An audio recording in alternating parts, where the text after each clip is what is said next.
नमस्कार, आप देख रहे हैं नुसरत टाइम्स लाइव।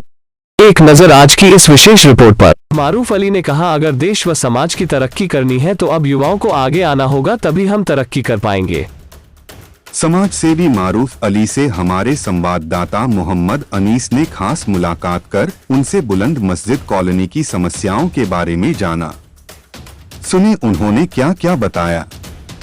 में मौजूद हैं बुलंद मस्जिद शास्त्री पार्क से मारूफ अली। मारूफ अली, जैसा कि आपको पता है कि बुलंद मस्जिद शास्त्री पार्क एक अनऑथराइज कॉलोनी है, तो लोगों ने इस पर कई बार मिठाई खा ली है, तो क्या कहना चाहेंगे आप?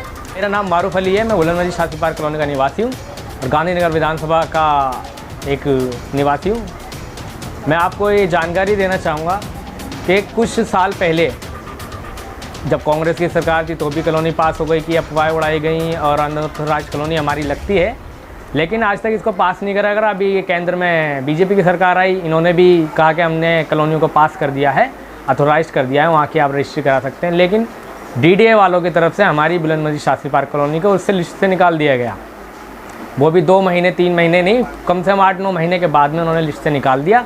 अब हमें यही नहीं पता कि हमारी कॉलोनी पास है, हमारे घर पास है या नहीं है, या अथोराइज है या नहीं है। इससे पैसे भी जमा कराए गए, कम से कम सर्वे वाले आते थे, 900 1-1 हज़ार रुपये लेके जाते थे, गज के हिसाब से पैसे लेके जाते थे। हमने भी उनके साथ में थोड़ी हेल्प करवाई उनकी, मगर हमें आज तक ये नहीं क्लियर हुआ कि ये कॉलोनी पास होगी कि नहीं होगी। और लोकल के नेता जो भी आते हैं उनसे पूछो तो वो कह देते हैं कि आप डीडीए वाले के अंडर में हैं, वो जाने, और डीडीए वाले कुछ सुध लेते नहीं। आपकी कॉलोनी के कई बार लोगों ने मिठाई खा ली है, तो क्या आपको इसके बारे में जानकारी है? मिठाई खा ली है, यहाँ पे तो किलो तोल के लड्डू बांटे गए थे। सुनने में ये भी आया था, उसकी जानकारी है मुझे कि यहाँ पे लोगों के घर घर जाके कि कॉलोनी पास हो गई, सर्टिफिकेट दिए जा रहे थे, लेकिन अभी तक ये कॉलोनी पास नहीं है, ना ही इसका कुछ अभी क्लियर हुआ है। अभी नेशनल NHI वाले जो हाईवे वाले हैं वो हाईवे बनाने की बता रहे हैं, या पता नहीं कितनी कॉलोनी के घर छटेंगे, क्या होगा क्या नहीं। लोगों में डर है कि उनके रोड घर टूट तो नहीं जाएंगे, लेकिन आज तक क्लियर नहीं हुआ। और ये अक्षरधाम से DLF उधर सहारनपुर हाईवे जो बनेगा उसके लिए फ्लाईओवर जब भी बनेगा एलिवेटेड, अब इसका भी क्लियर नहीं है। ना ये लोग बताते हैं डीडीए वाले, ना ही इन्होंने आज तक कुछ जानकारी दी है कि हम इतने घर यहाँ से चले जाएंगे, आपके इन लोगों के घर इसके अंदर में आते हैं जो टूटेंगे या तो हो सकता है। और ये भी नहीं बताते कि अगर बाय चांस अगर ऐसा होता है घर कर उसमें आते हैं तो ये टूटते हैं, तो इनको इसके बदले में क्या मिलेगा, ना ही लोगों को पता है, ना ही जानकारी है, ना ही कोई सरकारी ऑफिसर बताता है, ना ही कोई लोकल के विधायक नेता MLA या MP गौतम गंभीर, वो तो आते ही नहीं है, उनको जबकि आना चाहिए, सांसद हैं, लेकिन आज तक नहीं आए। लगता है क्षेत्र की लीडरशिप की कमी है। हाँ, एक तरह से हमारे क्षेत्र में ये समझ लिए कि अनाथ जिसको बोलते हैं, इस समय हमारी कॉलोनी ऐसी है। यहाँ पर एजुकेशन मिनिस्टर अरविंद सिंह लवली रहे और यहाँ के ट्रांसपोर्ट मिनिस्टर भी रहे, तो क्यों नहीं आपके क्षेत्र को प्रोग्रेस करा है? नहीं, ऐसा नहीं है कि उनके कार्यकाल में प्रोग्रेस नहीं हुआ हो, प्रोग्रेस हुआ। यहाँ पे थोड़ा स्कूल का भी हो गया, स्कूल कॉलोनी को मिल गया, काफ़ी काम हुआ उनके काल में, लेकिन जितना हो सकता था उतना नहीं हुआ। वो और भी काम विकास कर सकते थे कॉलोनी का। काफ़ी साल तक कांग्रेस की सरकार रही, विधायक मगर नहीं हुआ। इस विकास को अगर बता रहे हैं तो 1697 कॉलोनियां हैं दिल्ली की, इनसे बेहतर बनी हुई हैं, तो आप इनका एहसान इतना मानते हो कि अपने खून तक में सम्मिलित मानते हो उनके एहसान को? नहीं, ऐसा कुछ नहीं है, कोई किसी पे एहसान नहीं करता। उनको वोट मिला है, जनता ने वोट दिया, इसलिए उन्होंने जनता का थोड़ा वो जो भी काम किया वो किया। शास्त्री पार्क वाले को किसी बच्चे को एज ए टीचर लगवाया क्या? नहीं, क्या कोई जानकारी नहीं है मुझे इसके बारे में। ट्रांसपोर्ट मिनिस्टर रहे, कोई कंडक्टर ड्राइवर लगवाया क्या? नहीं, उन्होंने कोई ऐसा तो नहीं है कि रोज़गार दिया, लेकिन अपनी पॉलिसी होती है हर डिपार्टमेंट की, और पॉलिसी के हिसाब से काम किया जाता है। अगर आप उसको क्लियर कर सकते हो, आपके पास में सर्टिफिकेट्स हैं, कंडक्टर लाइसेंस है, ये तो आप अप्लाई कर सकते हो जाके वेबसाइट पे जाके, उसके बाद में आप कम कर सकते हो। इसमें एक पर्टिकुलर के मैं लगवा दूंगा, मैं जॉब दे दूंगा, ऐसा कुछ नहीं होता।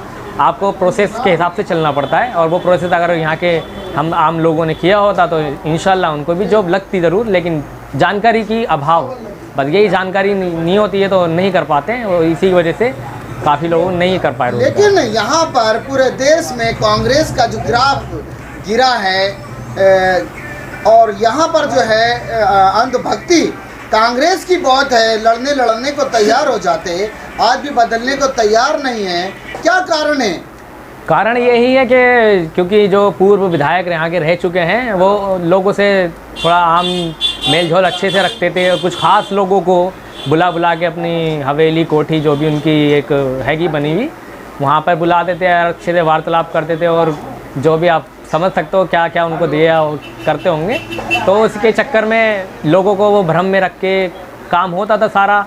अब लोग जागरूक हो रहे हैं, एजुकेटेड हो रहे हैं जब से आम आदमी पार्टी दिल्ली में आई है, तो जानकारी ज़्यादा लोगों को बढ़ी है और अच्छा काम कर रहे हैं केजरीवाल जी।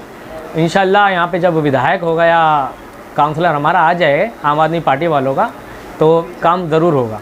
जी, शास्त्री पार्क के पढ़े लिखे बच्चों को क्या करना चाहिए अब? पढ़े लिखे युवाओं से तो मैं इतना ही कहना चाहूँगा कि अगर आपको कुछ जानकारी हो तो आपस में आम लोगों को भी बताया करें। अगर आपको कुछ किसी जॉब की पता चल रही है, अपनी कॉलोनी को लेकर के कोई बात पता चलती है, तो लोगों को जागरूक करें, उन्हें बताएं। जैसे कि अब ये डीडीए का काम हो रहा था, तो स्टार्टिंग में जब भी डीडीए का काम हुआ हमें पता चला, हमने लोगों को बताया, लेकिन लोगों ने तवज्जो नहीं दी। अब डीडीए वालों ने उसको बंद ही कर दिया, अनधिकृत कॉलोनी कह के उनको और जोन में पता नहीं कौन कौन से जोन में डाल देते हैं, उनकी मनमर्जी चलती है, और उसको कॉलोनी में अब कोई काम नहीं हो रहा कॉलोनी वालों को, डीडीओ के पास वालों को जाकर सॉरी। अब बहुत सारे यहाँ पर लोग आ रहे हैं, आपने देखा होगा इलेक्शन के दौर में भी पहले ऐसा ही होता था कि जनप्रतिनिधि जो क्षेत्र के होते थे वो कह देते थे जहाँ वहाँ वोट पड़ जाता था। अब की वोट कैसे डालोगे?